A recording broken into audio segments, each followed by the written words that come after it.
హరే కృష్ణ.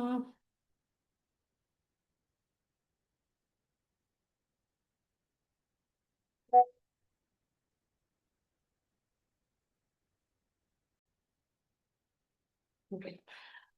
అందరికీ హరే కృష్ణ. మనం భగవద్గీత సెకండ్ చాప్టర్లో ఉన్నాం. సెకండ్ చాప్టర్లో 20 శ్లోకాస్ అయిపోయాయి కదా. బ్రీఫ్గా ఏంటంటే హరే కృష్ణ మేడం. హరే కృష్ణ మేడం. హరే కృష్ణ. ఎవరది? మణి మేడం. నాగమణి పెట్టావా? మణి పెట్టావా? ఓకే. మణియా? ఓకే. మణి మణి మేడం. హరే కృష్ణ అండి. Okay, let us start the class. మనం ఫస్ట్ చాప్టర్లో ఏంటంటే, ఇప్పుడు నేను బ్రీఫ్గా 2 చాప్టర్లు చెప్తున్నాను. ఫస్ట్ చాప్టర్లో అర్జునుడి యొక్క విషాదం చూసాం. అర్జునుడు అందరినీ, ఆ 2 సైన్యాల్లో ఉన్న అందరినీ చూసి, బంధువుల్ని, స్నేహితుల్ని అందరినీ చూసి చాలా బాధ వచ్చేస్తుంది అనమాట. ఎందుకంటే అందరినీ చంపాలని చెప్పి బాధపడతాడు. నేను చంపలేను అని చెప్పి డిసైడ్ అయిపోతాడు. అయిపోయి బట్ కృష్ణుడికి చెప్పాలి కదా, రీజన్స్ చెప్తాడనమాట. ఈ రీజన్స్ వల్ల చంపలేకపోతున్నాను, నేను యుద్ధం చేయలేకపోతున్నాను అని చెప్పి చెప్తాడు. ఎందుకంటే ఫస్ట్ రీజన్ ఏంటంటే, వాళ్ళని చూస్తూ చూస్తూ నేను చంపలేను, నా చేతితో నేను చంపలేను అంటాడు. అంటే వాళ్ళ మీద కరుణ చూపిస్తున్నాడు. రెండో రీజన్ ఏంటంటే, అందరూ చనిపోతే, బంధువులు స్నేహితులు అందరూ చనిపోతే ఇంకా ఎంజాయ్మెంట్ ఎక్కడ ఉంటుంది అంటాడు. మూడోది ఏంటంటే, పాపం వస్తుంది అంటాడు. అందరిని చంపితే పాపం వస్తుంది అంటాడు. నాలుగోది ఏంటంటే, వంశం నాశనం అవుతుంది, తద్వారా వంశ ఆచారాలు నశించిపోతాయి. వంశాచారాలు అంటే ఫ్యామిలీ ట్రెడిషన్స్ అన్ని డిస్ట్రాయ్ అయిపోతాయి అనమాట. ఫ్యామిలీ ట్రెడిషన్స్ డిస్ట్రాయ్ అయిపోవడం అనేది ఒక సీక్వెన్స్లో మెన్షన్ చేస్తాడు. ఎలాగంటే, ఆడవాళ్ళందరూ దిగజారిపోతారు, ఎవరు ప్రొటెక్ట్ చేయడానికి ఎవరు లేక వాళ్ళు దిగజారిపోతారు. వేరే కాముకులైన మగవాళ్ళు ఆడవాళ్ళని యూజ్ చేసుకుంటారు. తద్వారా అక్రమ సంతానం వస్తుంది. ఆ అక్రమ సంతానం వాళ్ళు తర్వాత పిండ ప్రదానాలు చేయరు, అన్ని ట్రెడిషన్స్ ఏం ఫాలో చేయరు. దానివల్ల అందరూ నరకాలకు వెళ్తారు, పితరులందరూ అని చెప్పి బాధపడతారు అనమాట. సో ఇంతటి వినాశనానికి నేను కారణం, అందుకని నేను చెయ్యను యుద్ధం అంటాడు. ఫైనల్గా సెకండ్ చాప్టర్లో ఏం చెప్తారంటే, నేను తేల్చుకోలేకపోతున్నాను, యుద్ధం చెయ్యాలా మానాలా, నేను వాళ్ళని చంపడమా లేకపోతే వాళ్ళ చేతుల్లో నేను చచ్చిపోవడమా అంటాడు. అని అంటే కృష్ణుడు అంటాడు, నువ్వు యాక్చువల్గా నువ్వు కరుణ చూపిస్తున్నాను అనుకుంటున్నావు, కానీ నువ్వు బాధపడాల్సిన దానికి బాధపడట్లేదు, బాధపడకూడదు దానికోసం బాధపడుతున్నావు. అంటే దేహానికి ఆత్మకి మధ్యలో డిఫరెన్స్ గురించి చెప్పడం మొదలుతాడు. నువ్వు వాళ్ళని చంపలేను అని చెప్పి చెప్తున్నావు, నీకు అది యాక్చువల్గా నీ కరుణ కాదు, నీ హృదయ దౌర్బల్యం అంటాడు. అంటే వీక్నెస్ హార్ట్, నీ weakness of heart, it's not compassion అని చెప్పి చెప్తాడు. అప్పుడు నేను భీష్ముడిని, ద్రోణుని, పెద్ద పెద్ద వాళ్ళని, గురువుల్ని, పెద్దవాళ్ళని ఎలా చంపగలుగుతాను అనుకుంటున్నావు? నాకేం వీక్నెస్ ఆఫ్ హార్ట్ కాదు, పెద్దవాళ్ళని చంపలేము, మన వేదాలు మనకి పెద్దవాళ్ళకి రెస్పెక్ట్ ఇవ్వాలి, వాళ్ళని చంపకూడదు కదా. అలా వాళ్ళని చంపిన ద్వారా వచ్చిన ఆ విజయం వల్ల నేను తినే కూడు రక్తపు కూడు అవుతుంది, అంటే నేను తినేదంతా రక్త పంకిలం అయిపోతుంది. సో నాకు ఇష్టం లేదు అలాగా అంటాడు. అని ఫైనల్గా నేను తేల్చుకోలేకపోతున్నాను, నువ్వు నాకు చెప్పు, నేను నీకు శరణాగతుడిని అవుతున్నాను, నేను శిష్యుడిని అవుతున్నాను, నువ్వు నాకు చెప్పు ఏం చేయాలో, ఏది బెస్ట్ నాకు అని చెప్పి కృష్ణుడికి శరణాగతి చేస్తాడు. అప్పుడు కృష్ణుడు భగవద్గీత చెప్పడం మొదలుపెడతాడు. యాక్చువల్ గీత స్టార్ట్ అయ్యేది అనమాట, 11th శ్లోకం నుంచి స్టార్ట్ అవుతుంది. కృష్ణుడు ఆత్మజ్ఞానం, ఫస్ట్ ఆత్మజ్ఞానం చెప్తాడు అనమాట. ఓ అర్జున, నువ్వు బాధపడుతున్నావు, వాళ్ళని చంపేస్తున్నాను అనుకుంటున్నావు, కానీ యాక్చువల్గా నువ్వు వాళ్ళని చంపలేవు. ఎందుకంటే వాళ్ళంటే ఆ బాడీ కాదు, నువ్వు బాడీని చంపుతావు కానీ వాళ్ళ ఆత్మని చంపలేవు. ఎందుకంటే ఆత్మకి చావు లేదు, ఎవరు ఆత్మని చంపలేరు అని చెప్పి ఆత్మజ్ఞానం గురించి చెప్పి ఆత్మ యొక్క క్వాలిటీస్ అన్నీ చెప్తాడనమాట. ఆత్మ ఎలా ఇండివిజువల్ ఆత్మ, ఈవెన్ ద బాడీ చనిపోయినా ఆత్మ ఎలా చనిపోదు, ఇవన్నీ చెప్పుకుంటూ వస్తాడు. మనం అది ఆల్రెడీ కవర్ చేశాం కాబట్టి నాకు చెప్పట్లేదు. అప్పుడు అంటే అర్జునుడు ఈ టైంలో అర్జునుడికి ఏంటంటే మనసులో ఒక ఆలోచన వస్తుంది, ఓకే నేను ఆత్మని చంపలేను, ఒక బాడీనే చంపుతాను, కానీ నేను ఆ బాడీతో అటాచ్ అయి ఉన్నాను కదా, ఇప్పుడు వాళ్ళందరూ నాకు ఆ బాడీల ద్వారానే కదా నాకు వాళ్ళతో అటాచ్మెంట్, అలాంటి బాడీలు చనిపోతే నాకు దుఃఖం వస్తుంది కదా అంటాడు, అనుకుంటాడు. అప్పుడు కృష్ణుడు ఏం చెప్తాడంటే, ఓకే అలా దుఃఖం అనేది వచ్చింది, ఈ సుఖ దుఃఖాలు అనేవి ఏంటంటే ఋతువుల్లాగా మారుతూ ఉంటాయి, వేసవకాలం శీతాకాలం లాగా ఋతువులు మారినట్టు మారుతూ ఉంటాయి సుఖ దుఃఖాలు కూడా, నువ్వు టాలరేట్ చేయడం నేర్చుకోవాలి, తితిక్ష ఉండాలి నీకు అని చెప్పి చెప్తాడు. అక్కడి నుంచి ఆ సంభాషణ నడుస్తూ ఉంటుంది. ఆ టాలరేషన్ ఎందుకు టాలరేట్ చేయాలి అంటే, కృష్ణుడు ఏం చెప్తాడంటే, దానికి నువ్వు స్పిరిచువల్‌గా, ఆధ్యాత్మికంగా అడ్వాన్స్ అవ్వాలి అంటే ఈ టాలరెన్స్ అనేది రావాలి, సుఖాన్ని దుఃఖాన్ని కూడా ఈక్వల్‌గా చూడగలిగే శక్తి రావాలి అని చెప్పి చెప్తాడనమాట. చెప్పిన తర్వాత ఇప్పుడు ఆ సోల్ గురించి అంతా ఎక్స్‌ప్లెయిన్ చేస్తాడు. సోల్ అనేది చంపబడదు, బాడీ అనేది కాపాడబడదు. బాడీ అనేది ఎంతకాలం ప్రొటెక్ట్ చేసినా కూడా ఒక స్టేజ్ వచ్చిన తర్వాత బాడీ చనిపోతుంది, అంటే బాడీ వదిలేయాల్సి వస్తుంది. సోలు ఎవరు చంపలేరు అప్పటికి అని చెప్పి చెప్తాడనమాట. అంటే ఇట్ డజంట్ మీన్ దట్ ఇప్పుడు సోల్ని చంపలేరు, బాడీ అనేది ఎప్పుడూ దాన్ని కాపాడుకోలేము అని చెప్పిన అంత మాత్రాన హింసని ఎంకరేజ్ చేయటం లేదు. ఇప్పుడు మనం దాన్ని ఇప్పుడు ప్రస్తుత ప్రపంచంలో దాన్ని వర్తింపజేసిన ఎలాగ దాని సోల్ నేనేం కిల్ చేయట్లేదు, ఈ పలాని ఈ చికెన్ నేను చంపేసి తినేసినంత వల్ల దాని సోల్ ఏం చనిపోవట్లేదు, దానికి బెస్ట్ బాడీ వస్తుంది ఇంకా అని మనం అనుకోవడానికి లేదు. ఎందుకంటే మనం చేసే పని వల్ల మనకి కర్మ వస్తుంది. ఓకే. ఇప్పుడు అక్కడ అర్జునుడికి కృష్ణుడి యొక్క అథారిటీలో పనిచేస్తున్నాడు అర్జునుడు. కృష్ణుడు మనకి పర్మిషన్ ఇవ్వలేదు చంపడానికి. కృష్ణుడు అర్జునుడికి పర్మిషన్ ఇస్తున్నాడు చంపడానికి. ఎందుకంటే కృష్ణుడు ఈజ్ ద ధర్మ పర్సానిఫైడ్ అనమాట. ధర్మంతు సాక్షాత్ భగవత్ ప్రణీతం అని కృష్ణుడు డైరెక్ట్ ఇన్స్ట్రక్షన్లో అర్జునుడు పనిచేస్తున్నాడు కాబట్టి అర్జునుడికి కర్మ రాదు, మనకు వస్తుంది కర్మ. మనం కనుక డెసిషన్ తీసుకుని ఎవరన్నా చంపామంటే డెఫినెట్గా will be caught in karma అనమాట. ఓకే, ఇవాళ 21st శ్లోకం నుంచి స్టార్ట్ చేస్తున్నాం. 21st శ్లోకం.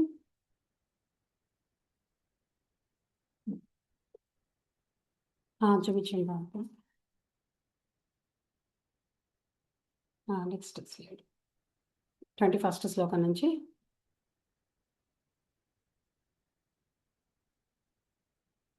ఇక్కడి నుంచి మీరు చూడండి స్లైడ్స్లో పక్కన రెడ్ మార్కింగ్స్తో పెట్టి రెడ్ లెటర్స్తో రాసాను చూస్తారా, అది ఆ శ్లోకంలో దాని ఎసెన్స్ అనమాట. అందులో ఏం పాయింట్ మెన్షన్ చేస్తున్నాడు అని చెప్పడానికి ఆ రెడ్ దాంట్లో పెట్టాను అనమాట.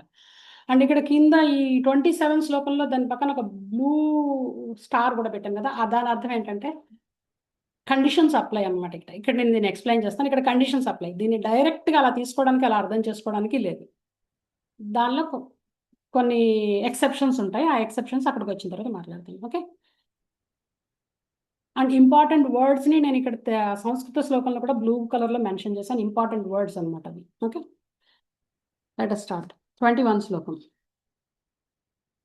వేదా వినాశినం నిత్యం వ్యయేనం అజమవ్యయం కథం సా పురుష పార్థ కం ఘాతయతి హంతికం. ఇప్పుడు ఇక్కడి నుంచి కృష్ణుడు ఏం చెప్తాడంటే, అంతకు ముందు ఫస్ట్ చాప్టర్లో అర్జునుడు ఏమంటాడు, ఓ మాధవ, ఇంతటి దారుణాన్ని కలిగించే ఇంతటి ఘోరమైన యుద్ధంలో మమ్మల్ని ఎందుకు నియోగించావు అని అడుగుతాడు. ఫస్ట్ చాప్టర్ తిరగేస్తే మీకు కనిపిస్తుంది అనమాట. మమ్మల్ని ఇలాంటి ఘోరమైన కర్మలో ఎందుకు నియోగిస్తున్నావు అని అంటాడు అనమాట. దానికి రిప్లై కృష్ణుడు ఇక్కడ ఇస్తున్నాడు అనమాట. ఏమని ఇస్తున్నాడు, దాన్ని ట్రాన్స్లేషన్ చూడండి. ఓ పార్థ, ఆత్మ నాశనము లేనిదనియు నిత్యమైనదనియు పుట్టుక లేనిదనియు అవ్యయమైనదనియు తెలిసినవాడు ఎవరినైనా ఎట్లు చంపును లేదా చంపించును అంటాడు. అంటే ఇప్పుడు కృష్ణుడు ఈ యుద్ధంలో మమ్మల్ని నువ్వు ఎందుకు ఇలాంటి ఘోరమైన యుద్ధంలో ఎందుకు నియోగిస్తున్నావు అని అర్జునుడు అన్నమాటకి, ఆత్మకి నాశనం లేదని తెలిసిన ఎవరైనా సరే ఎందుకు ఇలాంటి దాంట్లో నియోగిస్తారు, ఎలా ఎలా చంపిస్తారు అని చెప్పి కృష్ణుడు మళ్ళీ ప్రశ్నిస్తున్నాడు అనమాట అర్జునుడిని. ఇప్పుడు కురుక్షేత్రంలో జరిగేదంతా హింసే, మన కంటికి ఏంటంటే అంత యుద్ధంలో జరిగేదంతా హింసే అని అనిపిస్తుంది. ఆ హింసకి కూడా ఒక పర్పస్ ఉందన్నమాట. ఎగ్జాంపుల్ తీసుకుంటే, ఒక జడ్జి ఉంటాడు, ఒకడెవడో హంతకుడు వస్తాడు జడ్జి దగ్గరికి. ఆ హంతకుడు ఎవరినో చంపాడని వచ్చాడు. జడ్జి తీర్పు ఏమిస్తాడు, వీడిని కూడా ఉరి తీసి చంపండి అంటాడు.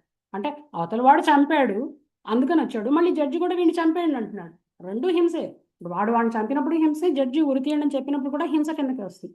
మరి ఇది ఎందుకు జస్టిఫై అయింది, అది ఎందుకు కాలేదు అంటే, ఈ జడ్జి ఎవరైతే ఉన్నారో ఆ జడ్జి రూల్స్ ప్రకారం వర్తిస్తున్నాడు, తన డ్యూటీ చేస్తున్నాడు, రూల్ ప్రకారం చేస్తున్నాడు. ఆ లా బుక్స్ని రెఫర్ చేసి ఓకే ఇలాంటి పని చేసిన వాడికి ఇలాంటి శిక్ష వెయ్యాలి అని చెప్పి తీర్పిస్తాడు. జడ్జి నిష్పక్షపాతంగా చెప్తాడు, జడ్జికి ఏమీ లోపల గ్రడ్జ్ ఏం లేదు, నిష్పక్షపాతంగా తీర్పిస్తాడు. ఎందుకని అంటే ఆ హంతకుడిలో పరివర్తన రావడం కోసం. అట్ ద సేమ్ టైం వాడిని మళ్ళీ ఉరి తీయండి అని ఎందుకు చెప్పాడంటే, వాడు చేసిన తప్పుకి వాడిని ఉరి తీసేస్తే వాడు చేసిన తప్పు మాఫీ అయిపోతుంది. లేకపోతే ఏమవుతుందంటే మళ్ళీ నెక్స్ట్ వాడు నరకానికి వెళ్ళాలి, మళ్ళీ చేసిన దానికి మళ్ళీ శిక్ష అనుభవించాల్సి వస్తుంది. అందుకని యాక్చువల్గా మన ఇండియన్ పీనల్ కోడ్ అదంతా కూడా మను సంహిత నుంచి వచ్చింది. ఏదైనా శిక్ష ఉంది అంటే ఆ శిక్షకి యాక్చువల్గా మన శాస్త్రంలోంచి వచ్చింది అనమాట. ఇప్పుడు ఎలాగైతే జడ్జ్ ఒక క్రిమినల్కి ఎలాగైతే ఒక హింసని ఆ పర్టికులర్ పర్సన్ని చంపేయాలని ఎలాగైతే తీర్పు చెప్పినప్పుడు మనం జడ్జిని నిందించట్లేదు ఎందుకు ఇలా తీర్పు చెప్పాడు.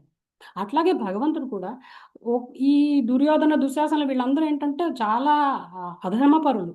ఆ అధర్మవర్తనలు ఏంటంటే వాళ్ళని సరైన మార్గంలో మళ్ళించడానికి రావట్లేదు. సో అందుకని కృష్ణుడు ఏం చేశాడు, వీళ్ళ యొక్క బాడీలు తీసేసి వాళ్ళకి కొత్త బాడీలు ఇద్దామని చెప్పి డిసైడ్ చేశాడు.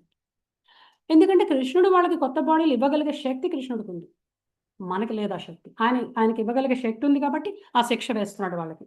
ఆయన కూడా చాలా నిష్పక్షపాతంగా చేస్తున్నాడు. ఆయనకి అర్జునుడు, దుర్యోధనుడు ఇద్దరు యాక్చువల్గా చెప్పాలంటే సమంగానే చూస్తాడు. దుర్యోధనుడికి శిక్ష వేసినా సరే, అర్జునుడికి అర్జునుడి పక్షంలో ఉన్నా సరే ఇద్దరిని ఈక్వల్గానే చూడగలిగే శక్తి కృష్ణుడికి ఉందన్నమాట. కృష్ణుడి చేతిలో శిక్ష పడడం అన్నా, కృష్ణుడి చేతిలో మెప్పు పొందడం అన్నా రెండు ఈక్వల్ ప్లాట్ఫామ్లో ఉంటాయి ఆయనకి. ఓకే, అందుకనే కృష్ణుడు భగవద్గీత చెప్తాడు, నమే ద్వేషోష్టి నా పరహ అని చెప్తాడు. అంటే నాకు ఎవరి మీద ద్వేషం లేదు, అలాగని ఎవరి మీద స్పెషల్ ఇష్టం లేదు, నేను ఎప్పుడు నిష్పక్షపాతంగా ఉంటానని చెప్తాడు అనమాట. ఓకే, అండ్ ఇంకొక ఎగ్జాంపుల్ చూడాలంటే, హింస అనే దానికి ఒక కత్తి ఉందనుకోండి, కత్తి అనేది ఎవరిని గుచ్చినా వాడు చస్తాడు, ఎవరిని పొడిచినా కత్తితోటి చస్తారు. ఆ కత్తి అనేది న్యూట్రల్, అదొక ఒక ఆయుధం అంతే. అది ఎవరు యూజ్ చేస్తున్నారు, ఏ ఇంటెన్షన్తో యూజ్ చేస్తున్నారు అనే దాని మీద డిపెండ్ అవుతుంది దాని యొక్క రిజల్ట్. ఆ కత్తి ఒక హంతకుడి చేతిలో ఉందనుకోండి, వాడు ఏం చేస్తాడు, చంపుతాడు. అదే కత్తి ఒక డాక్టర్ చేతిలో ఉందనుకోండి, వాడు ప్రాణాన్ని రక్షించడానికి ట్రై చేస్తాడు, అదే కత్తిని యూజ్ చేస్తాడు, మళ్ళీ అదే కత్తిని యూజ్ చేస్తాడు, కోస్తాడు, పుట్ట కోసి ఓపెన్ చేసి అంతా చేస్తాడు. కానీ వెనకాల ఇంటెన్షన్ ఏంటి, ఈ డాక్టర్ చేసేదాని వెనకాల ఇంటెన్షన్ ఏంటి, ఈ మర్డరర్ చేసేదాని వెనకాల ఇంటెన్షన్ ఏంటి, అది మ్యాటర్. కత్తి న్యూట్రల్, మనం కత్తిని బ్లేమ్ చేయలేం, అది చంపిందని చెప్పి దాన్ని బ్లేమ్ చేయలేం. అది ఎవరైతే యూజ్ చేస్తున్నారో వాళ్ళకి తెలుసు అనమాట ఎలా యూజ్ చేయాలో. సిమిలర్లీ ఇక్కడ కృష్ణుడు కూడా ఏంటంటే ఈ హింస అనే ఒక ఆయుధాన్ని తీసుకుని ఆ యుద్ధంలో వాళ్ళని ఈ ధర్మ సంస్థాపన చేయడం కోసం ఈ హింస అనే ఒక ఆయుధాన్ని వాడుతున్నాడు అనమాట. ఆ మొత్తం ఈ కౌరవుల్లో ఎవరైతే అధర్మవర్తలు ఉన్నారో వాళ్ళందరినీ ఆ బాడీలు తీసేసి కొత్త బాడీలు ఇవ్వాలి. కొత్త బాడీలు కూడా అది కూడా వాళ్ళకి వాళ్ళ బెనిఫిట్ కోసం చేస్తున్నాడు ఇదంతా. ఈవెన్ మనకేంటంటే అది చాలా కృష్ణుడు ఏంటి ఇంత అన్యాయంగా చేస్తున్నాడు అనిపిస్తుంది, కానీ యాక్చువల్గా అన్యాయం కాదు, వాళ్ళకి న్యాయం చేస్తున్నాడు అనమాట. ఎందుకంటే ఇంకా వాళ్ళ పాపాలు ఇంకా పెరిగిపోతాయి అలా వదిలేసిన కొద్దీ. సో కృష్ణుడి ఇంటెన్షన్ ఏంటంటే వాళ్ళని పనిష్మెంట్ ఇవ్వడం కాదు, వాళ్ళలో పరివర్తన తీసుకురావడం కోసం, ఆ దేహాన్ని మార్చి పరివర్తన తీసి కొత్త దేహం ఇవ్వడం ఆయన యొక్క ఇంటెన్షన్ అనమాట. అంటే రివెంజ్ కోసం కాదు ఇక్కడ. ఈ ఈ వయలెన్స్ అనేది ఏంటంటే ధర్మ సంస్థాపనకి యూజ్ చేస్తున్నాడు ఒక ఆయుధంలాగా కృష్ణుడు అనమాట. అండ్ దానికి అర్జునుడిని వాడుకుంటున్నాడు, అర్జునుడి ద్వారా చేస్తున్నాడు ఈ ధర్మ సంస్థాపన, కాబట్టి అర్జునుడికి కూడా కర్మ ఏమంటది అనమాట. అర్జునుడికి అయితే పాపం రాదు, కర్మ అంటది. ఎందుకంటే కృష్ణుడు ఇన్స్ట్రక్షన్లో పనిచేస్తున్నాడు డైరెక్ట్గా. అదే మన ఓన్గా మనం డిసైడ్ చేసుకుని ఏదైనా చేసి ఎవరైనా చంపామంటే డెఫినెట్గా విల్ గెట్ కర్మ. ఓకే, నెక్స్ట్ శ్లోకం చూద్దాం. నెక్స్ట్ 22nd శ్లోకం. వాసాంసి జీర్ణాని యథా విహాయ నవాని గృహ్ణాతి నరోపరాణి తథా శరీరాణి విహాయ జీర్ణాన్ అన్యాని సంయాతి నవాని దేహే. దీనిలో పాయింట్ ఏంటంటే మనుజుడు పాత వస్త్రములను త్యజించి నూతన వస్త్రములను ధరించు రీతి ఆత్మ జీర్ణమైన దేహమును త్యజించి నూతన దేహం పొందుతున్నది. ఇక్కడ దేహం అనేది ఏంటంటే ఆత్మకు ఒక డ్రెస్ లాంటిది అనమాట. మనం ఎలాగైతే పాడైపోయి చిరిగిపోయిన డ్రెస్ పడేసేసి కొత్త డ్రెస్ ఎలాగైతే కొనుక్కుంటామో, ఆత్మ కూడా చిరిగి జీర్ణం అయిపోయిన దేహాలు అంటే ఇంకెందుకు పనికిరాని దేహాలను వదిలేసి కొత్త దేహం తీసుకుంటుంది అనమాట. ఇది న్యాచురల్ అని చెప్పి చెప్తున్నాడు. చేంజింగ్ బాడీస్ అంటే ఆత్మకి చేంజింగ్ డ్రెస్ అనమాట. మనం ఎలాగైతే డ్రెస్సులు మారుస్తాం, ఆత్మ కూడా డ్రెస్సులు మారుస్తుంది అనమాట, బాడీలు మారుస్తూ ఉంటుంది అనమాట. కానీ క్వశ్చన్ ఏంటంటే ఎలాంటి డ్రెస్, అంటే ఎలాంటి డ్రెస్ కొనుక్కుంటుంది సోల్ అనేది మ్యాటర్ అనమాట.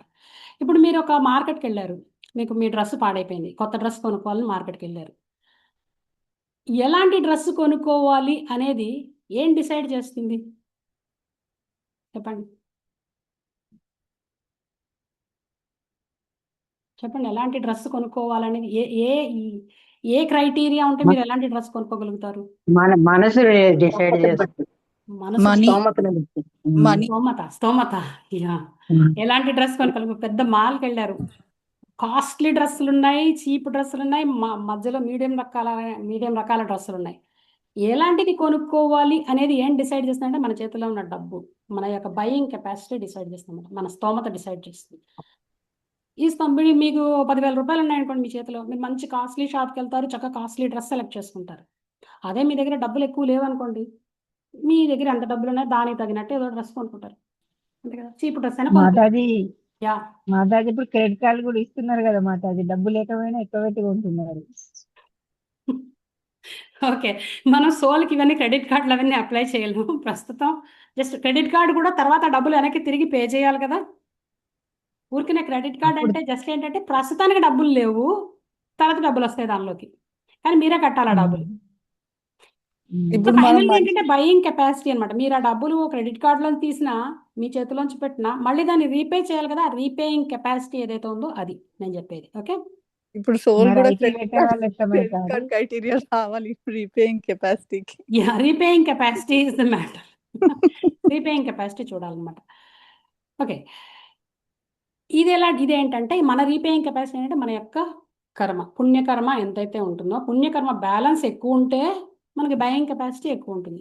అదే పుణ్యకర్మ బ్యాలెన్స్ ఎక్కువ లేదు, పాపకర్మ బ్యాలెన్స్ ఎక్కువ ఉందంటే మనకు వచ్చిందంతా తృప్తి పడాలి. కాస్ట్లీ డ్రెస్, ఇప్పుడు మన కాస్ట్లీ డ్రెస్ అంటే కాస్ట్లీ షాపులకు వెళ్తాం, అలాగే కాస్ట్లీ డ్రెస్ సోల్ విషయంలో కాస్ట్లీ డ్రెస్ ఏంటంటే హ్యూమన్ బాడీ. మళ్ళీ ఈ దేహం వదిలేసిన తర్వాత మనిషి దేహాన్ని రావాలి అంటే చాలా ఉండాలి క్రెడిట్స్, అంత ఈజీగా రాదు. బయింగ్ కెపాసిటీ చాలా ఎక్కువ ఉండాలన్నమాట. ఎందుకంటే దుర్లభం మానవ జన్మ అని చెప్పి భాగవతంలో చెప్పారు. మనిషి జన్మ దొరకడం అంటే జాక్పాట్ అనమాట. దొరికిన తర్వాత దాన్ని ఏం చేసాం అనేది మనం డిసైడ్ చేసుకోవాలి. దాన్ని యూజ్ చేసుకోలేదు అనుకోండి, అప్పుడు నెక్స్ట్ లైఫ్లో బయింగ్ కెపాసిటీ తగ్గిపోతుంది అనమాట. ఏ ఏ కలర్ ఏ టైపు బాడీ వచ్చినా హ్యాపీగా ఉండాలి. 4 కాళ్ళ బాడీ రావచ్చు, ఇంకేదైనా రావచ్చు, ఎగిరే బాడీ రావచ్చు, దూకే బాడీ రావచ్చు, తీసుకోవాల్సింది చాయిస్ లేదనమాట. అది అండ్ ఈ ఎంటైర్ ప్రాసెస్ ఎలా జరుగుతుందంటే ఈ చేంజింగ్ బాడీస్, ఇప్పుడు ఎలాగైతే changing bodies similar to changing dress clothes అని చెప్పాం కదా సోల్కి, ఈ చేంజింగ్ బాడీ అనేది ఎలా జరుగుతుందంటే కర్మణ దైవ నేత్రేణ, మన యొక్క కర్మ అండ్ భగవంతుడి యొక్క సూపర్విజన్, ఈ రెండిట్లోనూ జరుగుతుంది అనమాట. మన కర్మ ఉండాలి ప్లస్ భగవంతుడి సూపర్విజన్ కూడా ఉంటుంది అనమాట. అప్పుడు ప్రకృతి మనకి దేహాన్ని ఇస్తుంది అన్నమాట. ఇప్పుడు అర్జునుడికి మెసేజ్ ఏంటంటే, నువ్వు భీష్ముడిని ద్రోణుడిని వీళ్ళందరినీ చంపేస్తున్నాను అనుకుంటున్నావు, వాళ్ళకి యాక్చువల్గా బెటర్ బాడీస్ వస్తాయి, ఇప్పుడు స్పిరిచువల్ బాడీస్ వస్తాయి. ఎందుకంటే వాళ్ళు యాక్చువల్గా భీష్ముడు ద్రోణుడు ఈవెన్ దో దుర్యోధనుడి సైడ్ ఉన్నా కూడా వాళ్ళు యాక్చువల్గా ధర్మవర్తనులు. వాళ్ళు ఈ గతి లేక దుర్యోధనుడి వైపు ఉన్నారు. వాళ్ళు దుర్యోధనుడి వైపు ఉన్నా కూడా వాళ్ళకి ధర్మం తెలుసు. అందుకని వాళ్ళలాంటి వాళ్ళని కనుక నువ్వు వాళ్ళ దేహాలను కనుక సంహరిస్తే వాళ్ళకి నెక్స్ట్ వచ్చేది స్పిరిచువల్ బాడీ వస్తుంది, ఆధ్యాత్మిక దేహాలు వచ్చేస్తాయి, వాళ్ళు ఇంకా ఉన్నత లోకాలకు వెళ్ళిపోతారు వాళ్ళని చెప్పి చెప్తున్నాడు అనమాట. అండ్ ఇప్పుడు ఎవరైతే ఈ శత్రు సైనికులు వాళ్ళందరూ ఉన్నారో వాళ్ళకి కూడా మంచిదే, ఎందుకంటే వాళ్ళ యొక్క ఈ బాడీ వల్ల వాళ్ళు పాపమే చేస్తున్నారు, ఈ బాడీతో ఈ దేహంతో పాపమే చేస్తున్నారు. సో వాళ్ళ పాపాలకు ఫుల్ స్టాప్ పెడతాం ఇప్పుడు అని చెప్పి అర్జునుడికి అన్యాపదేశంగా చెప్తున్నాడు అనమాట. నెక్స్ట్ వర్స్ చూద్దాం. నెక్స్ట్ వర్స్లో ఏం చెప్తున్నా, 23 వర్స్ 23 వర్స్ 22 కూడా ఇంపార్టెంట్, 23 కూడా ఇంపార్టెంట్. ఓకే, స్టార్లు చూసుకోండి, మీరు నోట్ చేసుకుని మీరు తర్వాత బై హార్ట్ చేసుకోండి వాటిని.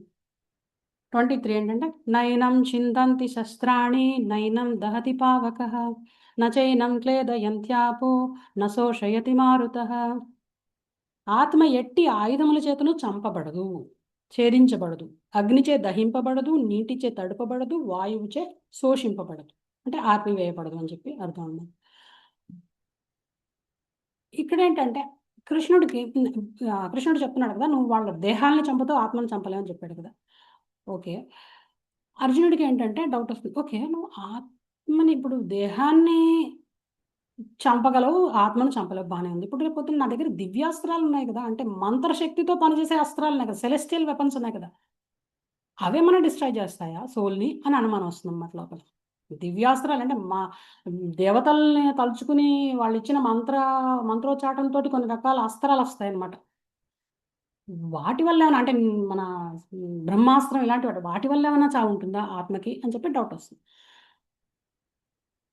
ఓకే, అంటే యుద్ధంలో జనరల్గా రకరకాల అస్త్రాలు వాడతారు కదా, వారుణాస్త్రం అంటే నీళ్లతోటి వచ్చే అస్త్రం, అగ్నేయాస్త్రం అంటే అగ్నిని పుట్టించే అస్త్రం, లేదా బ్రహ్మాస్త్రం న్యూక్లియర్ వెపన్, ఇవన్నీ ఏమైనా డ్యామేజ్ చేస్తాయా ఆత్మని అని చెప్పి డౌట్ వస్తుంది. డ్యామేజ్ చేస్తాయా చెప్పండి?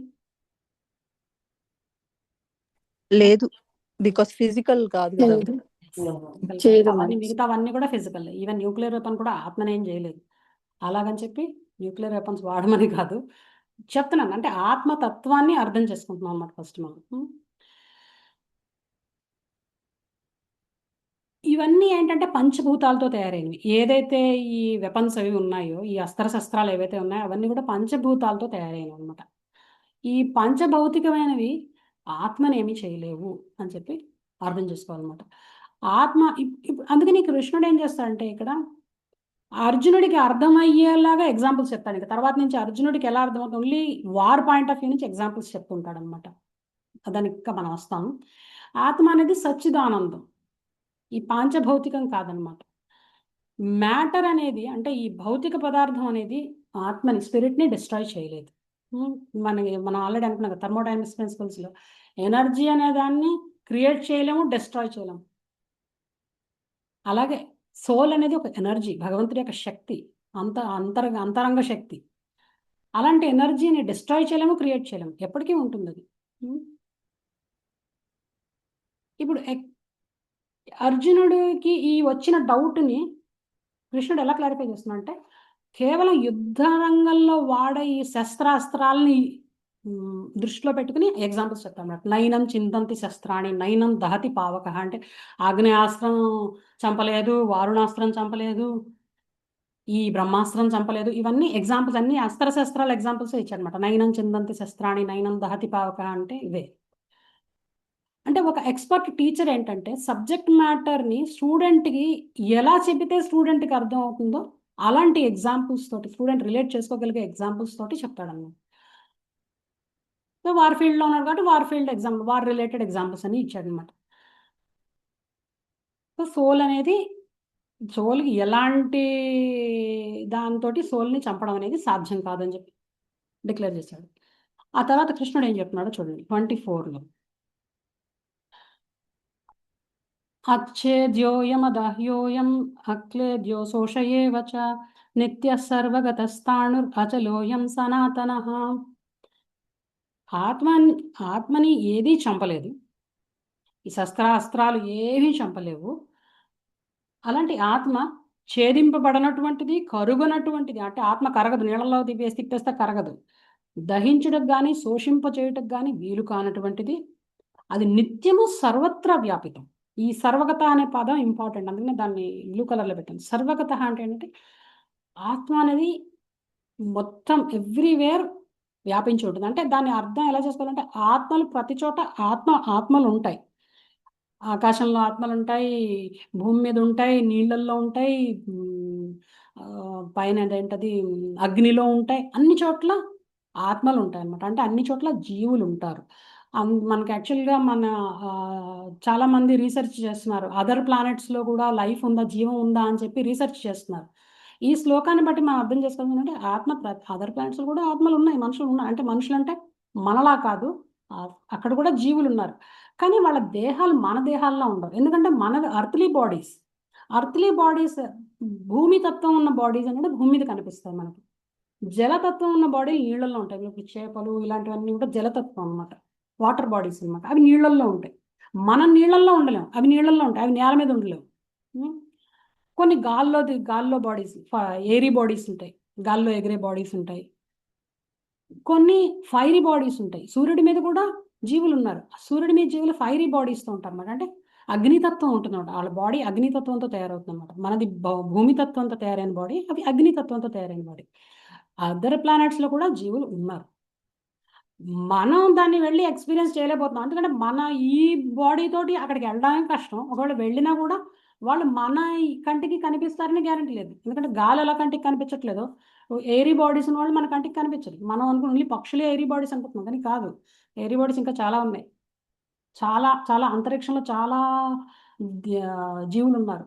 వాళ్ళు మన కంటికి కనిపించరు. వాళ్ళు ఇంకా శూన్యంలో కూడా ఉన్నాయి. ఆకాశతత్వంతో బాడీస్ ఉన్నాయి, అవి కూడా మన కంటికి కనపడవు. అన్ని కూడా భౌతిక పదార్థమే. చూడండి, ఎవ్రీథింగ్, ఈవెన్ ఆకాశం కూడా భౌతిక పదార్థమే, భౌతిక తత్వమే. అది కూడా కంటికి కనిపించవు అంతే. మన ఈ విజన్కి అందం అనమాట. దానికి ఇంకా వేరే ఏమన్నా కనుక్కోవాలి, ఇన్స్ట్రుమెంట్స్ అవి అలా చూడాలా ఏంటనేది. సో దీని అర్థం ఏంటంటే కృష్ణుడు నెక్స్ట్ శ్లోకం కూడా సేమ్ థీమ్ కంటిన్యూ అవుతుంది. Okay, 25th. అవ్యక్తోయమచించోయం అవికారోయముచ్యతే తస్మాదేవం విదిత్వేన నాను శోచితుమర్హసి.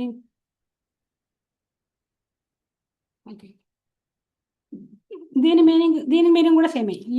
దీనికి కూడా ఏం చెప్తున్నాడంటే ఆత్మ అవ్యక్తము, అచింత్యము, మార్పురహితం అని చెప్పబడింది. ఈ విషయం తెలిసిన పిమ్మట దేహము గురించి నీవు చింతించరాదు అంటున్నాడు. ఫైనల్ గా కృష్ణుడు చెప్పేది ఏంటంటే ఆత్మ అనే దానికి నాశనం లేదు, దేహం అనే దాన్ని నువ్వు నిలుపుకోలేవు. అందుకని ఇలాంటి విషయం గురించి నువ్వు శోకింపకూడదు అని చెప్పి చెప్తున్నాడు. నువ్వు దీని గురించి ఎక్కువ ఆలోచించాల్సిన అవసరం లేదు. నువ్వేమీ పాపం చేయటం లేదు. వాళ్ళని చంపేయడం వల్ల, వాళ్ళ దేహాలు చంపేయడం వల్ల నువ్వేం పాపం చేయట్లేదు. దీని గురించి వరి అవ్వకని చెప్పి చెప్తున్నాను. కృష్ణుడు డిఫరెంట్ వేస్లో అర్జునుడిని కన్విన్స్ చేయడానికి ట్రై చేస్తున్నాడు. డిఫరెంట్ ఫిలాసఫీస్ చెప్తాడు కృష్ణుడు. సమ్ టైమ్స్ ఇందులో భగవద్గీతలోనే కృష్ణుడు ఏథియిస్టిక్ ఫిలాసఫీ కూడా చెప్తాడు. అంటే ఏ విధంగా అయినా సరే అర్జునుడికి ఎలా చెప్తే అర్థం అవుతుంది అని డిఫరెంట్ వేస్లో ట్రై చేస్తుంటాడు అన్నమాట. దాని ఎగ్జాంపుల్ నెక్స్ట్ శ్లోకంలో 26th శ్లోకంలో కృష్ణుడు ఒక డిఫరెంట్ ఫిలాసఫీ పట్టుకొస్తాడు అనమాట. అదేంటో చూద్దాం. ఓకే, 26th శ్లోకం. అంటే ఫైనల్గా ఏంటంటే నీకు బాధపడాల్సిన అవసరం లేదు, నువ్వు ఎలా ఆలోచించినా బాధపడాల్సిన అవసరం లేదు అని చెప్పడం అనమాట. ఓకే, 26 చూద్దాం. అధచైనం నిత్యజాతం నిత్యం వా మన్యసే మృతం తథాపి త్వం మహాబాహో నైనం శోచితుమర్హసి. ఓ మహాబాహో, ఒకవేళ నీవి ఆత్మ లేదా జీవలక్షణము ఎల్లప్పుడూ పుట్టుచు మరణించునని తలచినను దుఃఖించుటకు ఎట్టి కారణం లేదు అంటున్నాడు. అంటే ఏంటంటే చాలా ఫిలాసఫీస్ ఉన్నాయి కదా ఈ వరల్డ్లో. కొంతమంది ఏమనుకుంటారంటే ఆత్మ అనేది అసలు దెర్ ఇస్ నథింగ్ కాల్డ్ ఆత్మ. అంటే బాడీ ఏదైతే ఉందో that is all in all. ఈ బాడీ అంటే హేతువాదం అనమాట. బాడీ చనిపోతే నథింగ్ రిమైన్స్, ఇంకేం లేదు, అంతే. బాడీ చనిపోయిందంటే చనిపోయినట్టు. ఇంకా ఆత్మ ఒకవేళ ఏదైనా ఉంటే అది కూడా చనిపోతుంది. ఇంకా బాడీ చనిపోయిన తర్వాత దెర్ ఇస్ నో ఎగ్జిస్టెన్స్ అని చెప్పి చెప్తారనమాట. అంటే ఒకవేళ నువ్వు ఇలా ఆలోచిస్తే కనుక ఓ అర్జున, అంటే ఈ బాడీ అనేది చనిపోతే ఈ ఆత్మ కూడా చనిపోతుంది, ఇంకేం లేదు, తర్వాత ఏం లేదు అని నువ్వు అనుకుంటే కనుక అప్పుడు కూడా బాధపడాల్సింది ఏం లేదు. ఎందుకంటే మళ్ళీ రీబర్త్ అనే మాట ఉంది, పునర్జన్మ అనే మాట ఉంటుంది కదా. ఈ దేహంతో ఎవ్రీథింగ్ ఎండ్ అయిపోయేట్టయితే పునర్జన్మ అనేది ఉండదు. ఇంకప్పుడు ఈ పాప పుణ్యాల గురించి ఆలోచించాల్సిన అవసరం లేదు కదా. ఇంకా పాపం ఎలా వస్తుంది నీకు? So there is no question of పాపం. దేహంతో అంతా ఎండ్ అయిపోయేట్టయితే పాపం అనే క్వశ్చనే లేదు కదా. ఇంకా కొంతమంది సైంటిస్టులు అనుకుంటుంటారు కదా, లైఫ్ అనేది కొన్ని కెమికల్స్, డిఫరెంట్ కాంబినేషన్స్లో కొన్ని కెమికల్స్ కలవడం వల్ల లైఫ్ సడన్గా స్టార్ట్ అయిందని చెప్పి చెప్తారు. సో అలా థింక్ చేసినా కూడా కొన్ని కెమికల్స్ కొంతమందిని చంపితే కొన్ని కెమికల్స్ పోయాయి. ఆ కెమికల్స్ పోయిన బాధ ఎందుకు నీకు? అంతే కదా, కొన్ని కెమికల్స్ పోయాయి, ఇంకొన్ని కెమికల్స్ ఉన్నాయి కదా ఆల్రెడీ నీ దగ్గర. ఈ పోయిన కెమికల్స్ కోసం బాధపడడం ఎందుకు అని చెప్పి కొన్ని రకాల ఫిలాసఫర్స్ అంటారు. Chemicals only body made of chemicals అంతే అంటారు, ఏం లేదు అని. సో అలాంటప్పుడు కూడా దుఃఖించాల్సిన అవసరం లేదు కదా, ఎందుకంటే కొన్ని కెమికల్స్ పోయాయి అంతే కదా. కానీ కృష్ణుడికి తెలుసు అర్జునుడు వేదాల్ని ఫాలో చేస్తాడని తెలుసు. వేదాల్ని ఫాలో చేసే వాళ్ళు ఏంటంటే ఇలాంటి ఫిలాసఫీలు వాళ్ళు ఇలా ఆలోచించడం అనమాట. ఎందుకంటే వాళ్ళకి తెలుసు పునర్జన్మ ఉంది. ఎందుకంటే అర్జునుడు కూడా ముందు శ్లోకాల్లో చెప్తాడు కదా, పాపం వస్తుంది, నరకానికి పోతారు, ఇవన్నీ అంటాడు కదా. మరి నరకానికి పోవడం అంటే పునర్జన్మ ఉందని అర్థం కదా. అంటే అర్జునుడికి కూడా తెలుసు there is a life after this, death అయిపోయిన తర్వాత కూడా లైఫ్ ఉందని తెలుసు. అందుకని కృష్ణుడికి తెలిసి అందుకని కొంచెం వ్యంగ్యంగా అన్నమాట, సర్కాస్టిక్గా మహాబాహో అని చెప్పి పలికాడు. ఓ మహాబాహో, ఒకవేళ ఇలా అనుకున్నా కూడా నీకేం బాధ లేదు అని చెప్పి సర్కాస్టిక్గా చెప్పాడు అనమాట.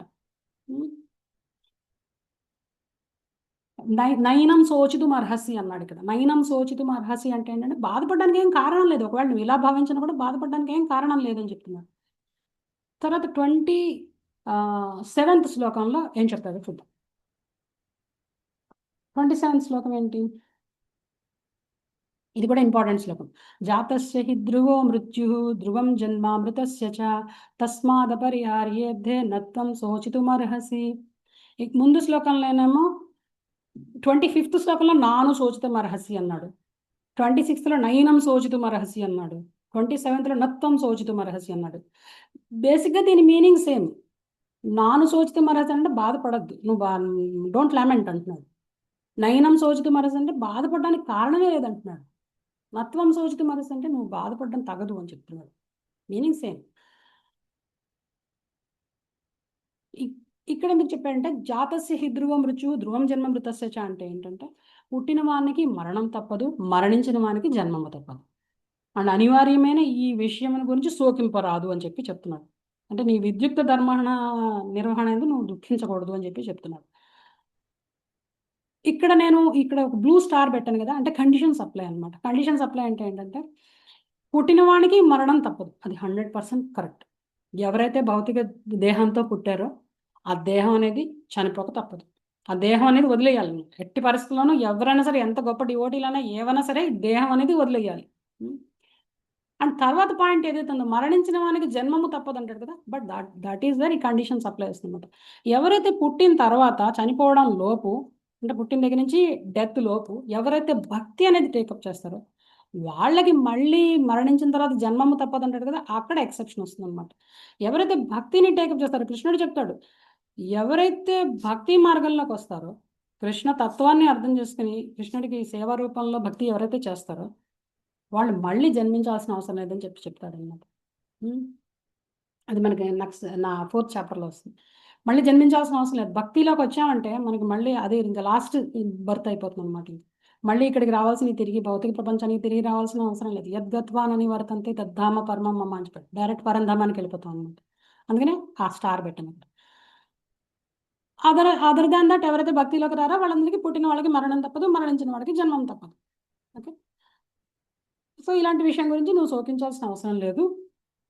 నువ్వు యాక్చువల్గా చెప్పాలంటే, అంటే అర్జునుడికి చెప్తున్నాడు, నువ్వు ఎవరిని చంపట్లేదు, వాళ్ళ యొక్క కర్మని తొలగిస్తున్నావు. ఇప్పుడు నువ్వు ప్రస్తుతం నా యొక్క ఆధ్వర్యంలో నువ్వు వాళ్ళ కర్మని తొలగిస్తున్నావు. అండ్ మనం ఇదే పాయింట్ని మళ్ళీ మనకు అప్లై చేస్తుంది. నేను ఈ ఫలానా ఈ జంతువులు మనకి ఏదన్నా మీట్ తినాలని కోరిక కలిగిందండి, ఆ జంతువు పాపం ఆ దేహంలో కష్టపడుతుంది, దాని కర్మ తీసేస్తానని చెప్పి నేను ఆ జంతువుని చంపి తినేస్తే it won't work like that.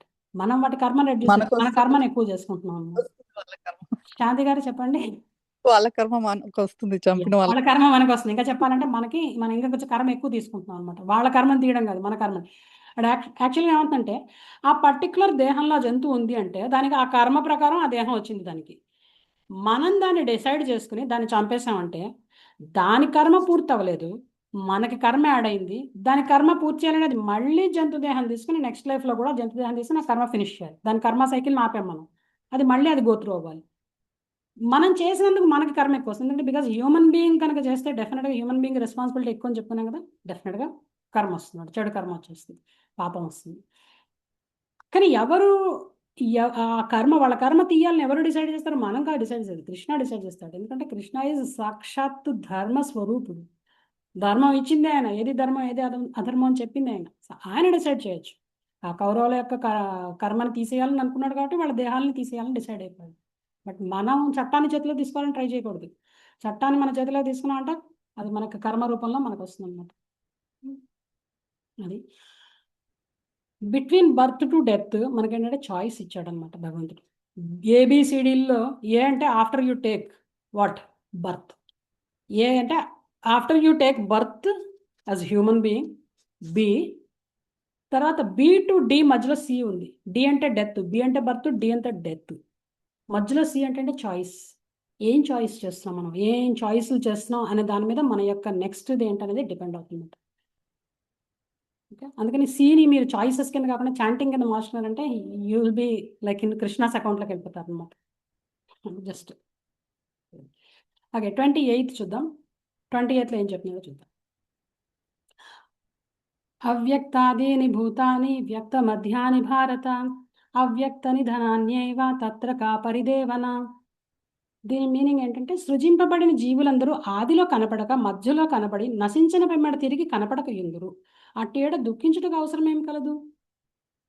ఇందులో ఏం చెప్తున్నా అంటే, ఇప్పుడు దాకా సోల్ గురించి మాట్లాడాడు కృష్ణుడు, ఈ శ్లోకంలో బాడీ గురించి మాట్లాడుతున్నాడు, దేహం గురించి మాట్లాడుతున్నాడు.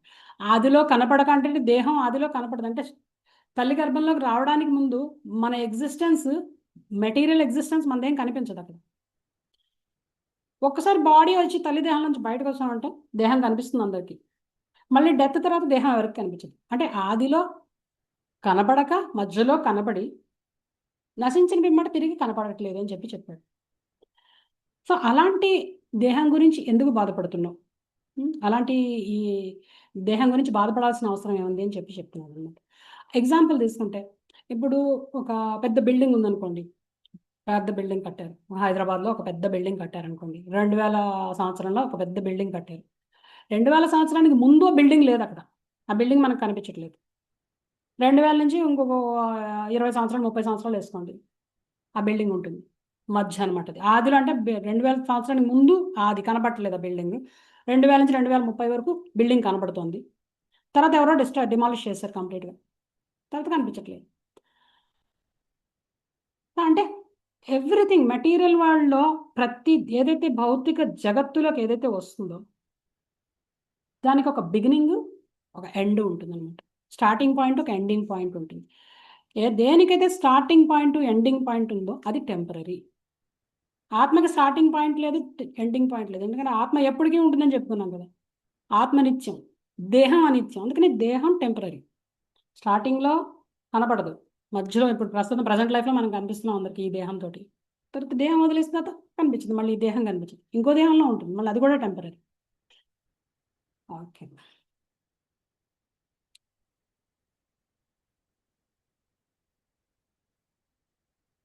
అంటే కృష్ణుడి మీనింగ్ ఏంటంటే టెంపరీ దాని గురించి వరి అవ్వద్దు, ఫోకస్ ఆన్ ఇటర్నల్ అని చెప్పడం అనమాట. శాశ్వతమైన దాని మీద ఫోకస్ పెట్టు, టెంపరీ దాని మీద ఫోకస్ పెట్టకని చెప్పి చెప్తున్నాడు. ఓకే, మనం ఇదివరకు క్లాసెస్లో చెప్పుకున్నాం కదా, ఈ దేహం అనేది ఎలా వస్తుంది అసలు భౌతిక జగత్తులోకి అనేది ఒకసారి మాట్లాడుకున్నాం కదా. దేహం అనేది తల్లి గర్భంలోకి మన యొక్క కర్మ ప్రకారం భగవంతుడి యొక్క సూపర్విజన్లో ఒక పర్టికులర్ తల్లి గర్భంలో తండ్రి యొక్క వీర్యం ద్వారా ప్రవేశపెట్టబడుతుంది. అది నేచర్ అరేంజ్మెంట్ అనమాట. వచ్చిన తర్వాత ఈ ఏదైతే పంచభౌతాలు ఉంటాయో ఆ పంచభౌతికమైన దేహం తయారవుతుంది. లోపల ఆ దేహం లోపల అంటే అన్ని ఎలిమెంట్స్ ఉంటాయి అనమాట. Earth, water, fire, air, ether అన్ని ఎలిమెంట్స్ ఉంటాయి బాడీలో. తర్వాత అంటే బ్లడ్, యూరిన్, పస్సు, మ్యూకస్ ఇవన్నీ కూడా ఆ పంచభౌతికమైన ఎలిమెంట్స్ అనమాట. ఇవన్నీ ఎలా తయారవుతున్నాయి, దేహం ఎలా తయారవుతుందంటే బికాస్ ఆఫ్ సోల్స్ ప్రెసెన్స్. ఆత్మ ఉంది కాబట్టే ఆత్మ చుట్టూతో దేహం తయారవుతుంది. ఆత్మ లేకపోతే దాని చుట్టూతో దేహం తయారవ్వలేదు అనమాట. అండ్ యాజ్ సూన్ యాజ్ తల్లి గర్భం నుంచి ఆ సోల్, ఆ భౌతిక దేహంతో సోల్ బయటకు వస్తుందో అందరూ we can see that soul అన్నమాట. ఆ బాడీస్ కూడా, ఈ బాడీ కూడా భౌతిక దేహం కనిపిస్తుంది, లోపల యాక్చువల్గా సూక్ష్మదేహం కూడా ఉంది మనకి. సూక్ష్మదేహం మనస్సు, బుద్ధి, అహంకారంతో తయారైంది. ఆ సూక్ష్మదేహాన్ని ఎవరు చూడలేరు, కానీ అది కూడా మ్యాటరే, అది కూడా భౌతిక పదార్థమే. సూక్ష్మదేహం కూడా భౌతిక పదార్థమే, మనస్సు కూడా భౌతిక పదార్థం. కానీ ఎందుకు కనపట్టలేదు అది, కానీ చాలా సూక్ష్మం అనమాట. అలాగని నీకు మైండ్ లేదని అనలేం, మన కంటికి కనిపించలేదు కదా అని చెప్పి నీకు మనసు లేదు, నాకు ఇంటెలిజెన్స్ లేదు అనలేం. ఎందుకంటే అది ఎక్స్పీరియన్స్ చేస్తాం అనమాట. కొన్నిటిని చూడగలుగుతాం డైరెక్ట్గా, కొన్నిటిని ఎక్స్పీరియన్స్ చేయగలుగుతాం. అండ్ ఎస్పెషల్లీ ఈ సూక్ష్మ శరీరంలో మైండ్ ఏదైతే ఉందో అది చాలా క్రూషియల్ అనమాట. మన సూక్ష్మ శరీరంలో భాగం అది మైండ్ అనేది, చాలా క్రూషియల్ అనమాట. ఆ మైండ్ ఏంటంటే ఇట్స్ లైక్ హార్డ్ డిస్క్ అనమాట, ఒక స్టోరేజ్ డివైస్ అనమాట. మన కంప్యూటర్లో స్టోరేజ్ డివైస్ ఉంటుంది, యూఎస్బీ పెడతాం కదా, అన్లిమిటెడ్ జీబీ అనమాట. దాంట్లో స్టోరేజ్ డివైస్కి అన్లిమిటెడ్ జీబీ ఇచ్చాడు అనమాట. అది life times after life times దానిలో స్టోరేజ్ ఉంటుంది అనమాట. మన ఇంప్రెషన్స్ అన్ని, మన ఎక్స్పీరియన్సెస్, మన ఇంప్రెషన్స్ అన్ని దానిలో స్టోర్ అయిపోయి ఉంటాయి. జస్ట్ అది ఒక స్టోరేజ్ డివైస్. అది ప్రాబ్లం ఏంటంటే దాంతో ఆ స్టోరేజ్ డివైస్ ఫుల్ ఆడిస్తోంది ఇప్పుడు ఆట. ఈ ప్రస్తుత ప్రపంచంలో అన్ని మైండ్ రిలేటెడ్ డిసీజెస్ ఏవైతే ఉన్నాయో, డిజార్డర్స్ ఏవైతే ఉన్నాయో, ఇవన్నీ కూడా దీనిలో డిఫెక్ట్ వల్ల అనమాట. అన్నీ కలగాపులగం చేసేసి లాస్ట్ లైఫ్లో ఎక్స్పీరియన్స్లు, ఇంప్రెషన్స్ ఏవైతే ఉంటాయి, వాసనాస్ అంటారు, అవన్నీ కంబైన్ చేసి ఈ లైఫ్లో తీసుకొస్తుంటుంది అన్నమాట బయటికి. ఏదైనా మనం ఏదైనా చూసామంటే దాంతో మ్యాచ్ చేసుకుని ఇది బాగాలేదు, ఇది బాగుంది, ఇది బాగాలేదు, ఇది బాగుంది, సంకల్ప వికల్పం చేస్తుంటున్నాం. ఇదంటే ఇష్టం, ఇదంటే ఇష్టం లేదు, వీడు నా ఫ్రెండ్, వీడు నా శత్రువు, ఇవన్నీ చేసేది లోపల నుంచి మైండ్ అన్నమాట. అండ్ యాక్చువల్గా soul has nothing to do with this. Soul just experiencer, mind బయట నుంచి ఆటలాడిస్తుంటుంది అన్నమాట. లైఫ్ ఆఫ్టర్ లైఫ్ ఈ మైండ్ మనతోనే ఉంటుంది, గుర్తుపెట్టుకోండి. సూక్ష్మ శరీరం మారదు, మన స్థూల దేహం మారిపోతుంటుంది. డెత్ తర్వాత ఈ స్థూల దేహం పోతుంది, కొత్త దేహం వస్తుంది. ఈవెన్ ఎంత గ్రేట్ బ్యూటిఫుల్ పర్సనాలిటీ అయినా సరే ఆ బ్యూటిఫుల్ బాడీ వెళ్ళిపోతుంది, కొత్త బాడీ వస్తుంది. అకార్డింగ్ టు పర్చేసింగ్ కెపాసిటీ అని చెప్పాను కదా, మన యొక్క రీపేమెంట్ కెపాసిటీ ఎంత ఉంటుందో దాన్ని బట్టి ఇంకొక బాడీ వస్తుంది. కానీ లోపల ఉన్న సూక్ష్మదేహం మాత్రం మారదు. అదే ఉంటుంది లైఫ్ ఆఫ్టర్ లైఫ్, అదే మైండ్ మనకి, మళ్ళీ అదే మైండ్తో పుడతాం మళ్ళీ. ఓకే, అర్థం చేసుకోండి, మైండ్ చాలా క్రూషియల్ అనమాట. అలాగని చెప్పి ఈ మైండ్ని వదిలించుకోలేము మనం. దాన్ని ఈ ఈ మైండే క్రూషియల్ మనకి. భక్తిలోకి స్పిరిచువల్గా ప్రోగ్రెస్ అవ్వాలి అన్నా కూడా మైండే కావాలి. అందుకనే కృష్ణుడు మైండ్ గురించి ఫోకస్ చేస్తాడు. ఒక చాప్టర్ 6 చాప్టర్ అంతా మైండ్ గురించి చెప్తాడు. ఈ ప్రస్తుత ప్రపంచంలో drug addictions, alcohol addictions, depressions, anxieties, ఈ ఆటిజమ్స్ ఇవన్నీ ఏంటంటే మైండ్ యొక్క ప్లే అనమాట మన మీద, ఆ సోల్ మీద మైండ్ ఆడించే ఆట అనమాట. కంప్లీట్ కాంప్లెక్స్ మెకానిజం ఈ స్టోరేజ్ డివైస్ అయినా కూడా. అండ్ ఈ మైండ్ని ఎవరైతే సరిగ్గా దాంతో ఫ్రెండ్షిప్ చేసి దాంతో సరిగ్గా పని చేయించగలుగుతారో వాడు యాక్చువల్గా చెప్పాలంటే స్థితప్రజ్ఞుడు అనమాట. కృష్ణుడు చెప్తాడు మైండే క్రూషియల్, ఎందుకంటే లాస్ట్ మినిట్లో కూడా మైండ్ రోలే క్రూషియల్ అనమాట. ఎప్పుడైతే లాస్ట్ మినిట్లో ఆ మనసులోకి ఏం ఆలోచన వస్తుంది అది డిసైడ్ చేస్తుంది మన డెస్టినేషన్. అందుకని మైండ్ని ఇప్పటి నుంచే దారిలో పెట్టండి. మైండ్ని దారిలో పెట్టడానికి మంత్ర అంటే ఏంటంటే మనః త్రయతే ఇది మంత్ర అంటారు. మైండ్ని కంట్రోల్ చేయాలంటే మంత్రం కావాలి. ఆ మంత్రమే ఈ భగవంతుడి నామం అనమాట. నామం ఇచ్చేది అందుకే, భగవంతుడి నామంతో మైండ్ కంట్రోల్ అవుతుంది. దానికి అఫ్కోర్స్ దానికి ఫస్ట్ కొంచెం బ్రీదింగ్ ప్రాక్టీస్లు అవి చేసి దాన్ని మంత్రంలో కనుక పెట్టామంటే ఫోకస్ ఆన్ మంత్రం అనేది చాలా ఇంపార్టెంట్ ఈ గురు శిష్య పరంపరలో. దాంట్లో స్పిరిచువల్ స్టఫ్ అంతా నింపామనుకోండి, ఈ స్టోరేజ్ డివైస్ అన్నాను కదా, ఈ స్టోరేజ్ స్పిరిచువల్ స్టఫ్ అంతా పెట్టి కృష్ణుడి గురించి అంతా పెట్టామనుకోండి, అప్పుడు ఆటోమేటిక్గా పాత వాసనలన్నీ వెనక్కి వెళ్ళిపోతూ ఉంటాయి అనమాట. పాత వాసనలు వెనక్కి వెళ్ళిపోయి స్లోగా ఇవే ఎక్కువ అవుతుంటాయి అనమాట. అది సో మైండ్ చాలా క్రూషియల్. ఈవెన్ దో బాడీయే కానీ మైండ్ కూడా సటిల్ బాడీయే కానీ చాలా క్రూషియల్ రోల్ ప్లే చేస్తుంది మన యొక్క సోల్ యొక్క డెస్టినీని డిసైడ్ చేయడంలో. మైండ్ పాత్ర అంటే ఈ సటిల్ బాడీ పాత్ర ఎక్కువ అనమాట. అదే సటిల్ బాడీ మనకి లైఫ్ ఆఫ్టర్ లైఫ్ అదే సూక్ష్మ శరీరం వస్తుంది. అంటే దేహం అంటే దేహం 2 దేహాల గురించి మాట్లాడుతున్నాం. ఫస్ట్ దేహం స్థూల దేహం, అది ఎక్కువ ఇది లేదు, ఎందుకంటే దాని లోపల ఉన్న ఆర్గాన్స్ అవి ఉంటాయి. వాటికి ఏమైనా ప్రాబ్లం వస్తే అది కూడా మనకి ట్రబుల్ ఇస్తుంది. కానీ ఆ ట్రబుల్కి కారణం మనమే అవుతాం. మన యొక్క ఆహార విహారాల వల్ల, మన ఆహారపు అలవాట్లు, మన యొక్క రిక్రియేషన్, వీటన్నిటి వల్ల మన స్థూల దేహం దెబ్బతింటుంది. సూక్ష్మదేహం కూడా దానికి ఏం ఫీడ్ చేస్తున్నాం మనం అనే దాని మీద సూక్ష్మదేహం కూడా దెబ్బతింటుంది. అది ఇంకా కాంప్లికేట్ అయిపోతుంది. ఓకే, సో ఈ రెండు ఈవెన్ దో టెంపరీ అయినప్పటికీ కూడా రెండు చాలా స్థూల దేహాన్ని కాపాడుకోవాలి. ఎందుకంటే ఉత్త సూక్ష్మదేహం ఉండి సోల్ ఉందనుకోండి అది గోస్ట్. అందుకని రెండు ఇంపార్టెంట్, స్థూలదేహం సూక్ష్మదేహం కూడా వాటి ఆరోగ్యం చాలా ఇంపార్టెంట్ అనమాట. ప్రాపర్ ఎంగేజ్మెంట్ ఉండాలి వాటికి. ఓకే, నెక్స్ట్ దానికి వెళ్దాం. ఇప్పుడు ఇంత చెప్పాడు కదా కృష్ణుడు సోల్ గురించి, ఇంత చెప్పి చాలా నెక్స్ట్ వర్స్ అంటే అమేజింగ్ వర్స్ అంటారు అనమాట. అంటే సోల్ యొక్క క్వాలిటీస్ అనేవి చాలా అమేజింగ్గా ఉంటాయి అన్నమాట. అది కృష్ణుడు చెప్తున్నాడు భగవద్గీతలో సోల్ గురించి. సోల్ యొక్క ఆశ్చర్యకరమైన ఈ విషయాల గురించి కృష్ణుడు చెప్తున్నాడు అన్నమాట. ఈ శ్లోకం 29th శ్లోకం. ఆశ్చర్యవత్ పశ్యతి కశ్చిదేనం ఆశ్చర్యవత్ వదతి తదైవ చాన్యః ఆశ్చర్యవచ్చైనమన్యః శృణోతి శ్రుత్వాప్యేనం వేదన చైవ కశ్చిత్. అంటే కొందరు ఆత్మను అద్భుతమైన దానిగా వర్ణింతురు, కాంచుదురు.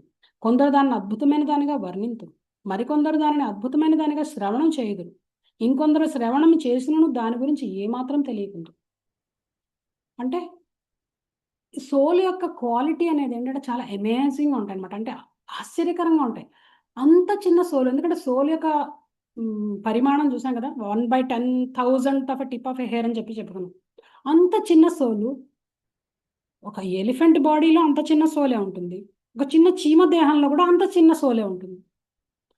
ఒక చిన్న మర్రి చెట్టుని తీసుకుంటే, ఒక మర్రి చెట్టుని తీసుకుంటే ఎంత పెద్ద చెట్టు వస్తుంది, కానీ ఇంత చిన్నదే ఉంటుంది అందులో కూడా సోల్.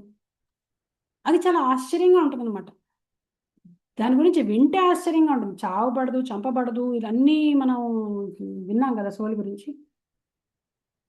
చాలా ఆశ్చర్యంగా అనిపిస్తుంది కొన్ని స్టార్టింగ్లో. కొంతమంది దాని గురించి అంత అద్భుతమైన సోల్ అన్నీ చెప్తారు, అంతా బాగానే ఉంది. కానీ ఫైనల్ పాయింట్ ఏంటంటే అంతా విన్నా కూడా సోల్ గురించి ఇంత డిస్క్రిప్షన్ ఇచ్చినా కూడా ఆశ్చర్యకరమైన విషయం ఏంటంటే అందరూ తీసుకోవట్లేదు ఎవరిని సోల్ యొక్క సైన్స్ని ఇంపార్టెంట్గా. అంత చెప్పినా కూడా భగవద్గీత గురించి ఇంత చెప్పి మనం అంటే బాడీ కాదు, మనం అంటే సోల్ అని ఇంత చెప్పినా కూడా ఎవరు సీరియస్గా తీసుకోలేకపోతున్నారు అనమాట. సీరియస్గా భక్తిపాతని టేకప్ చేయలేకపోతున్నాను. యుధిష్ఠిరుణ్ణి యక్ష ప్రశ్నలు అడుగుతారు కదా యక్షుడు. అందులో ఒక క్వశ్చన్ అడుగుతాడు అనమాట. ఏంటంటే ఆశ్చర్యకరమైన విషయం ఏది అని అడుగుతాడు యక్షుడు యుధిష్ఠిరుని. అడిగితే యుధిష్ఠిరుడు అంటాడు, నిత్యము మనం ప్రతి చోట ఎవరో ఒకరు చనిపోయారని వింటూనే ఉన్నా కూడా ఆ చావు మన దాకా రాదని అనుకుంటాం మనం. అది ఆశ్చర్యకరమైన విషయం అంటాడు. అంటే దాని అర్థం ఏంటంటే ప్రతి ఒక్కరికి తెలుసు డెత్ అనేది అవాయిడ్ చేయలేం, ఇన్ఎవిటబుల్ అని అందరికీ తెలుసు. కానీ అది వచ్చేలోపు మనం ఏం చేయాలనేది అనేది ఎవరు దృష్టి పెట్టట్లేదు. ఎంతసేపు టెంపరీ వాటి మీదే ఫోకస్ చేస్తున్నారు. టెంపరీ సక్సెస్, టెంపరీ అచీవ్మెంట్స్ వీటి గురించి చూస్తున్నారు తప్ప ఎవరు నిత్యమైన ఆత్మ గురించి ఎవరు సీరియస్గా తీసుకోవట్లేదు అని చెప్పి చెప్తాడు. అది అత్యంత ఆశ్చర్యకరమైన విషయం అని చెప్పి యుధిష్ఠిరుడు అంటాడు అన్నమాట. సో అండి కృష్ణుడి పాయింట్ ఏంటంటే ఈవెన్ దా ఎంతమంది ఈ అద్భుతమైన ఆత్మ గురించి ఆత్మతత్వాన్ని గురించి విన్నప్పటికీ కూడా దాన్ని సీరియస్గా తీసుకోవట్లేదు, దేహానికే ఇంపార్టెన్స్ ఇస్తున్నారు అని చెప్పి చెప్తాడన్నమాట. ఒక 30th శ్లోకం చూద్దాం. ఐ థింక్ ఇవాళ టైం కూడా అయిపోతున్నట్టుంది. 30th శ్లోకం.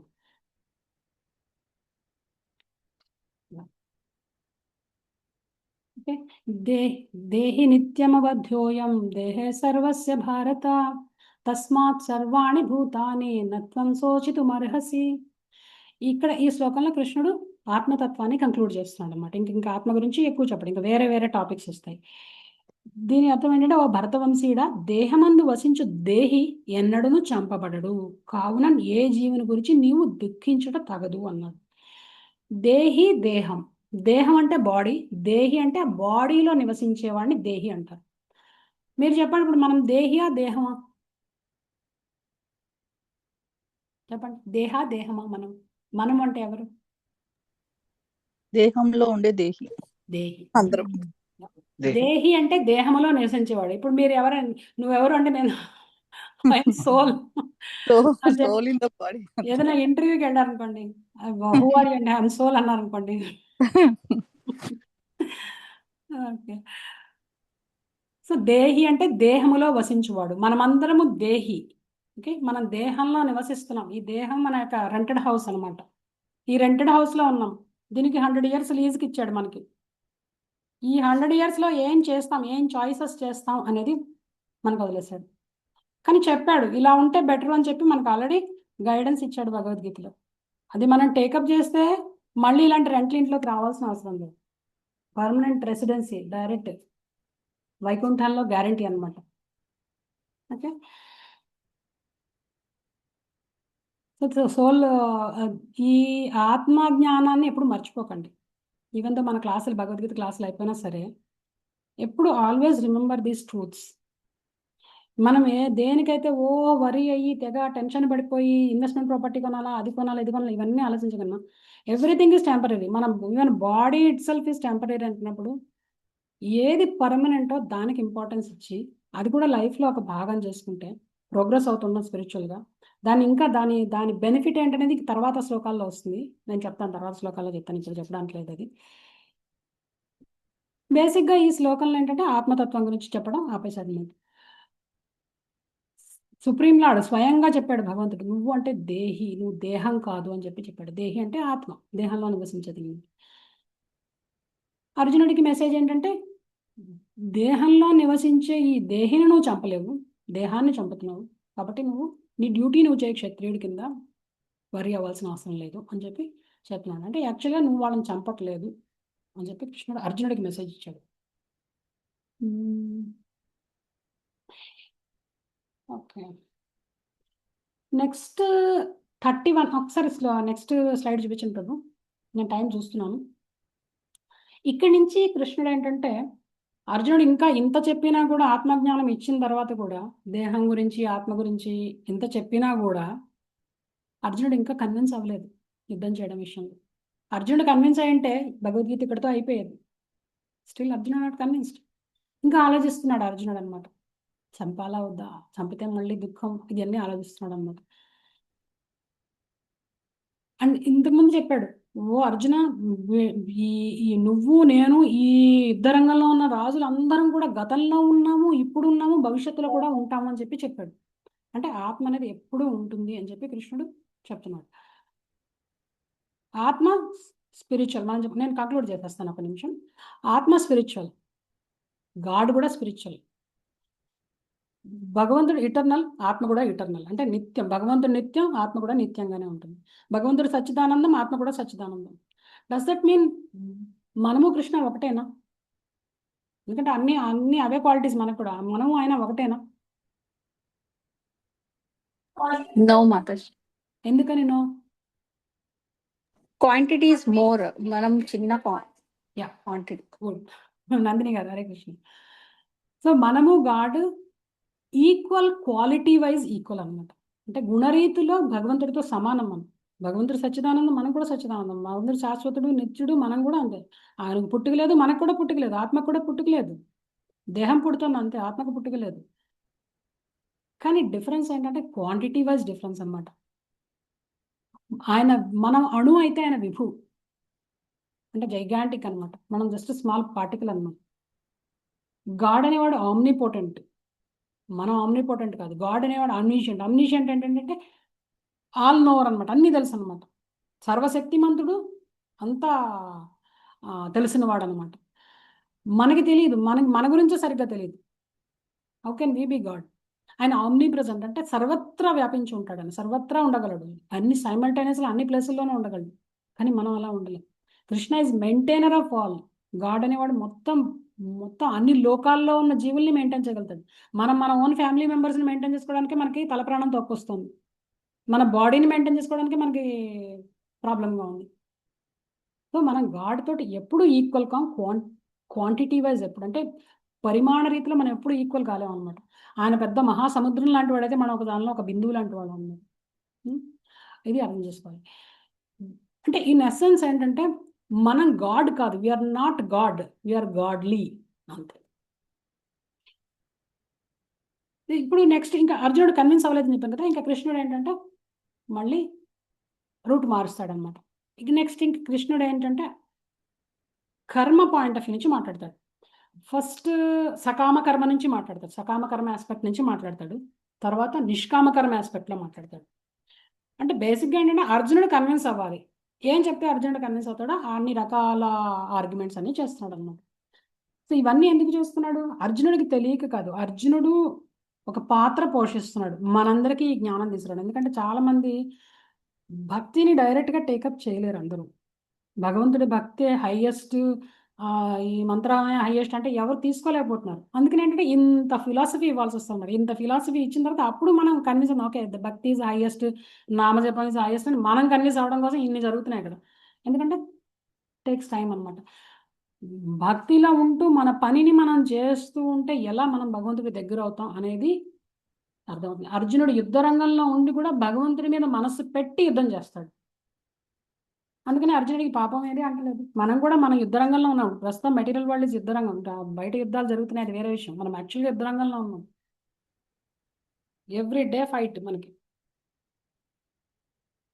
సో మనం కూడా ఎలా డెసిషన్స్ తీసుకోవాలి, ఈవెన్ దో అంత హరిబరిగా రన్నింగ్ చేస్తూ ప్రతి చోటకి పరిగెడుతూ ప్రతి పని చేస్తూ అన్ని చేస్తున్నా కూడా ఎలా మనం భగవంతుడి మీద ధ్యాస పెట్టి అవన్నీ చేయొచ్చు, తద్వారా మనం ఈ కర్మబంధనం నుంచి విముక్తి అవ్వచ్చు అనేది చెప్తాడనమాట. ఓకే, ఇవాళ ఇక్కడ క్లాస్ ఆపేస్తున్నాను. అదర్వైజ్ ఏంటంటే ఇంకా టైం ఎక్కువైపోతుంది, 32 అయిపోయింది కదా. నేను యాక్చువల్గా ఇవాళ 40 దాకా చెప్దాం అనుకున్నాను, బట్ ఇంపార్టెంట్ సెక్షన్స్ కాబట్టి నేను స్కిప్ చేయకుండా వెళ్తున్నాను మీ బెనిఫిట్ కోసం.